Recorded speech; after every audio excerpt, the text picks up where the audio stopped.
ഇന്നിപ്പോൾ കേരളത്തിലെ 7 ജില്ലകളിൽ ത്രിതല പഞ്ചായത്ത് തിരഞ്ഞെടുപ്പ് നടന്നുകൊണ്ടിരിക്കുകയാണ്. അതിൻ്റെ തിരഞ്ഞെടുപ്പ് അതിവേഗം പുരോഗമിച്ചുകൊണ്ടിരിക്കുന്നു. നാളെ കഴിഞ്ഞ് മറ്റന്നാളും വടക്കൻ ജില്ലകളിലെ 7 ജില്ലകളിൽ തിരഞ്ഞെടുപ്പ് നടക്കും. ഒരു 60% ജനങ്ങൾക്ക് അവർക്ക് ചില രാഷ്ട്രീയ ചായ്വ് വെച്ചിട്ട് അവർക്ക് വളരെ കൃത്യമായ ബോധ്യം ഉണ്ടാവും ഏത് സ്ഥാനാർത്ഥിക്ക് വോട്ട് ചെയ്യണം എന്നുള്ളത്. അതവർക്ക് വേറെ ഒന്നും ആലോചിക്കാനില്ല. അവരുടെ രാഷ്ട്രീയ നിലപാട് അല്ലെങ്കിൽ ഏത് കക്ഷിയിലാണോ അവർക്ക് പ്രവർത്തിക്കുന്നതോ അല്ലെങ്കിൽ ചായ്വുള്ളതോ അനുഭാവിയോ ആയത് അവർക്ക് പിന്നെ ആ സ്ഥാനാർത്ഥിയുടെ ലക്ഷണ ഗുണങ്ങളൊന്നും നോക്കാണ്ട് തന്നെ അവർ ആ ചിഹ്നം നോക്കി വോട്ട് ചെയ്യും. അവർക്ക് വേണ്ടിയല്ല നമ്മൾ ഈ പറയുന്നത്. ബാക്കി ഒരു സംശയം ഉണ്ടാവും, ആർക്കാണ് വോട്ട് ചെയ്യേണ്ടത്, എന്ത് നിലപാടനുസരിച്ചാണ് വോട്ട് ചെയ്യുന്നത്, അവർക്ക് കൂടി ഉപകാരപ്പെടുന്ന കുറച്ച് കാര്യങ്ങളാണ് പറയുന്നത്. അടുത്ത 5 വർഷം നമ്മുടെ വാർഡ് കാര്യങ്ങൾ ആര് നോക്കി നടത്തണം എന്ന് തീരുമാനിക്കാനുള്ള നമുക്ക് കിട്ടുന്ന അപൂർവം അവസരം അത് ബുദ്ധിപൂർവം ഉപയോഗിക്കണം. തെരഞ്ഞെടുപ്പ് വരുമ്പോൾ മാത്രം പൊതുജനസേവകരായി സ്ഥാനാർത്ഥി വേഷം കെട്ടി വരുന്ന ഒരാൾക്കും വോട്ട് കൊടുക്കാതിരിക്കുക.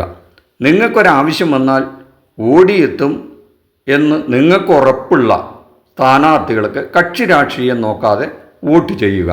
സമൂഹത്തിൽ മാന്യമായി ഇടപെടുക, നല്ല ഭാഷ ഉപയോഗിക്കുക, പൊതുജനത്തിനോട് നല്ല പെരുമാറ്റം, നല്ല ബഹുമാനമുള്ള സ്ഥാനാർത്ഥികൾക്ക് വോട്ട് ചെയ്യുക.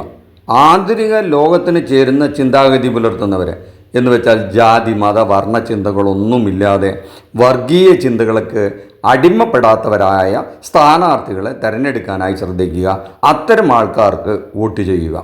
സ്ഥാനമാനങ്ങൾ പണസമ്പാദനത്തിനുള്ള അതെന്ന് വെച്ചാൽ അഴിമതി നടത്താനുള്ള മാർഗമായി കാണുന്നവരെന്ന് നമുക്ക് എന്തെങ്കിലും സംശയം തോന്നുന്നവർക്ക് വോട്ട് നൽകാതിരിക്കുക. പ്രത്യേകിച്ചും അടിസ്ഥാന വർഗത്തെ, ഇത്രകാലം അടിച്ചമർത്തപ്പെട്ടവരെ, അത് ഏത് തരത്തിലായാലും സാമ്പത്തികമായിട്ടോ ജാതീയമായിട്ടോ മറ്റ് ലിംഗപരമായിട്ടോ ഏതെങ്കിലും തരത്തിൽ അടിച്ചമർത്തപ്പെട്ടവരെ ചേർത്ത് പിടിക്കുകയും അവരെ ഗൗനിക്കുകയും അവരെ സഹായിക്കാൻ കാണിക്കുന്ന മനസ്സുള്ളവരെയും തിരഞ്ഞെടുക്കാനായിട്ട് പ്രത്യേകം ശ്രദ്ധിക്കുക.